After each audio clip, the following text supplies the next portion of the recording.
In an age when every click and swipe leaves a data trail, that data is increasingly being used to decide something as fundamental as your right to vote. The Trump administration recently ran the personal information of more than 9 million registered voters through a federal database to check their citizenship. This explainer breaks down what that system is, why it's being used, and why it has sparked an intense debate over voting rights, privacy, and federal power. At the center is SAVE, the Systematic Alien Verification for Entitlements. For decades, agencies have tapped SAVE to confirm the immigration status of people applying for programs like food stamps or Medicaid.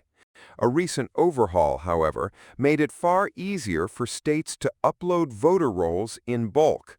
With only a name, date of birth, and the last 4 digits of a Social Security number, states can now cross-check thousands of registrations at once, and the administration waived the usual fee.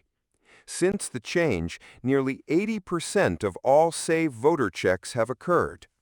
Federal officials say they're simply helping states keep rolls accurate, as required by law, and ensuring that only U.S. citizens cast ballots. The SAVE expansion aligns with a broader push for stricter voting rules, including an executive order calling for documentary proof of citizenship to register. But voting rights advocates, privacy experts, and some election officials from both parties see serious risks. Their chief concern is disenfranchisement. Government databases can be incomplete or outdated. Someone listed as a non-citizen when they first got a driver's license may have naturalized years ago, yet the file was never updated. A bad match could trigger a bureaucratic maze, forcing eligible voters to prove their citizenship or risk being purged. Past state-level purges using similar methods blocked tens of thousands of qualified voters. In Kansas, for instance, a proof of citizenship law sidelined more than 30,000 would-be registrants in 2 years, and officials later acknowledged that over 99% were U.S. citizens. Privacy is another flashpoint. Once voter data enters SAVE, it's stored for a decade. Critics warn this could amount to a de facto national voter database, with little clarity on who can access it, how it's secured, or how else it might be used. The question of who controls American elections also looms large. Running elections has traditionally been a state and local responsibility. Yet the Department of Justice has requested full voter files from multiple states, a move many officials label unprecedented federal overreach. Opponents argue the effort isn't just about cleaner rolls. They see it as a partisan strategy that could intimidate naturalized citizens and people of color. Supporters point to cases like Louisiana, where SAVE flagged 79 alleged non-citizens who may have voted since the 1980s, and Texas, where 33 possible non-citizen voters were referred for investigation out of more than 11 million ballots cast in the last general election. To critics, those tiny fractions, 0.003% in Louisiana, underscore how rare non-citizen voting actually is and suggest the sweep is overkill. Beyond the immediate fight over voter rolls, some analysts view SAVE's expansion as part of a broader digital dragnet. Tools originally designed to monitor immigrants can, over time, be turned on the wider population, becoming so embedded that dismantling them is nearly impossible. What happens next? A growing list of states, both red and blue, are pausing or outright refusing to use SAVE until questions about accuracy and data security are answered. Voting rights groups have filed lawsuits and public records requests demanding more transparency from the Department of Homeland Security. The clash over SAVE touches on some of the most sensitive issues in American life: the balance between federal and state authority, the security of personal data, and the fundamental right to vote. Whether this system becomes a common-sense safeguard or a tool of disenfranchisement will shape American democracy for years to come. Today, Apple unveiled its latest lineup of products, introducing a brand new, remarkably thin iPhone, significant power boosts to its flagship models, and new wearable devices packed with ambitious health and communication features. We'll break down everything you need to know about the new iPhone 17, the surprising iPhone Air, the next-generation AirPods Pro, and the latest Apple Watches. The star of the show was arguably a completely new device, the iPhone Air. Apple is marketing this as its thinnest and lightest iPhone ever made. It measures just 5.6 millimeters thick and weighs about a third of a pound. The main goal was to create an impossibly thin phone without sacrificing performance or battery life. To achieve this, it's built with a Grade 5 titanium frame. The front screen uses a new material called Ceramic Shield 2, which Apple claims is 3 times more resistant to scratches. For the first time, the back of the phone is also made from this ceramic material, making it 4 times more resistant to cracking from drops. The iPhone Air features a 6.5-inch display that's very bright, making it easier to see outdoors. Inside, it's powered by a new A19 Pro chip, alongside new chips for Wi-Fi and cellular connections, which together make it the most power-efficient iPhone yet. Apple promises all-day battery life, helped by a new software feature in iOS 26 called Adaptive Power Mode, which learns your daily habits to save energy. To achieve its slim profile, some compromises were made. The iPhone Air has only one rear camera. However, it's a powerful 48-megapixel fusion camera that Apple says can deliver the quality of 4 different lenses, including a 2x optical zoom. The front camera is also new, with an 18-megapixel sensor that allows you to take wide, landscape-style photos even when holding the phone vertically. Another change is the removal of the physical SIM card slot. The iPhone Air works only with electronic eSIMs. The iPhone Air starts at $999 and will be available for pre-order this Friday, September 12th. Next, Apple updated its main lineup with the iPhone 17 and 17 Pro. The top-tier Pro models received a complete redesign with an aluminum body and a new vapor chamber cooling system.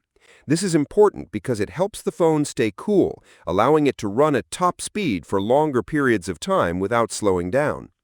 The Pro models use the same powerful A19 Pro chip as the iPhone Air, but come with more memory, which will help with new artificial intelligence features. The biggest focus for the iPhone 17 Pro was the camera system. All 3 rear cameras now have 48-megapixel sensors. The telephoto lens, used for zooming in on distant objects, gets a major upgrade to 8x optical zoom. The camera sensors themselves are 56% larger, which should result in much sharper and more detailed photos, especially in low light conditions. The larger Pro Max model is said to have the best battery life ever in an iPhone, capable of playing video for up to 39 hours. The iPhone 17 Pro starts at $1,099, and for the first time, a 2 terabyte storage option is available. The standard iPhone 17 also saw significant upgrades. It now includes the Promotion Display, a feature previously reserved for the more expensive Pro models, which makes scrolling and animations look much smoother. It's powered by a new A19 chip and gets the same new front-facing camera as the iPhone Air, allowing for wider selfies and the ability to record from the front and back cameras simultaneously. The standard iPhone 17 starts at $800. Moving on to wearables, the new Apple Watch Series 11 introduced a major health feature. It can now detect signs of hypertension or high blood pressure by analyzing blood flow over a 30-day period, though this feature is still pending clearance from the FDA. The watch is thinner, has a longer 24-hour battery life, and now includes 5G cellular connectivity. For adventurers, the new Apple Watch Ultra 3 adds satellite connectivity. This allows users to send messages or contact emergency services even when they are completely off the grid without any cell service. Finally, Apple announced the AirPods Pro 3, and their standout feature is live language translation. Using Apple's on-device artificial intelligence, branded as Apple Intelligence, the earbuds can listen to someone speaking a foreign language and play the translated audio directly into your ear in real time.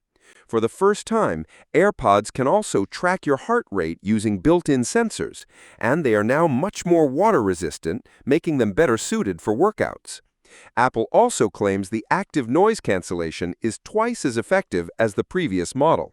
The new AirPods Pro will cost $250. Underpinning all these new devices is the new operating system, iOS 26, and the broader push into Apple Intelligence. This on-device AI is what powers many of the new capabilities, from the live translation in the AirPods to enhanced photo search on the new iPhones. Today's event showcased Apple's strategy of pushing design boundaries with the thin iPhone Air, boosting professional-level power in the iPhone 17 Pro, and weaving artificial intelligence more deeply into its entire product ecosystem. In California's Sierra National Forest, a battle is underway to save some of the planet's oldest and largest living things. A wildfire named the Garnet Fire is burning through the forest and has reached a special place, the McKinley Grove, home to roughly 160 ancient giant sequoia trees. Some of these majestic trees have stood here for over 2,000 years, reaching heights of more than 230 feet. The Garnet Fire was started by a lightning strike on August 24, 2025. As of September 7th, the fire has burned over 34,000 acres and is 14% contained. Evacuation orders are in effect for several zones east of Fresno, as over 1,800 firefighters battle the blaze. When the fire entered the McKinley Grove, initial reports were concerning, with flames spotted high in the canopies of several ancient trees. However, fire officials have clarified the situation. According to a United States Forest Service statement, there is no crown fire within the grove. There are no trees fully on fire. These are embers that lofted into branches and have nestled in place. The main fire burning on the ground within the grove is a low-intensity fire, which is actually beneficial for the forest. This brings us to the complex relationship between giant sequoias and fire. For thousands of years, these trees have not only coexisted with fire, but have depended on it. Low-intensity fires are essential for their survival. The heat from these fires helps to open their cones, releasing seeds onto a forest floor. The flames also clear away dense undergrowth and smaller trees, which allows sunlight to reach the ground, giving new sequoia seedlings a chance to grow. The problem in the modern era is that fires have become much more dangerous. A century of fire suppression has led to a massive buildup of fuel on the forest floor, a thick layer of dead trees, branches, and dense vegetation. This means that when fires do start, they can burn much hotter and more intensely than the natural fires sequoias are adapted to. These high-intensity megafires can kill the ancient trees, a tragedy that was once thought to be rare. This isn't a new threat. In just the last several years, catastrophic wildfires have killed an unprecedented number of these giants. Between 2015 and 2021, it's estimated that nearly 20% of the world's mature giant sequoias were lost to fire. The 2020 Castle Fire alone killed up to 14% of the entire population. These staggering losses have shown just how vulnerable these ancient trees are to a changing climate, which is leading to longer and more intense fire seasons. Learning from these recent tragedies, firefighters are now using new and specialized tactics to protect the McKinley Grove. An intensive, multifaceted effort is underway. A 24-hour sprinkler system has been set up to increase moisture in the air and on the ground.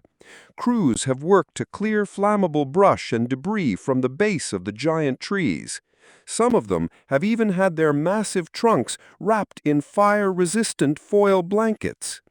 Perhaps most impressively, specialist firefighters known as smoke jumpers, who are trained in tree climbing, are being deployed. Their mission is to scale these enormous trees to find and extinguish smoldering embers that have lodged high in the canopy, preventing them from igniting a devastating crown fire. Fire officials are optimistic. The combination of these proactive measures and moderating weather, including higher humidity, is giving the sequoias a fighting chance.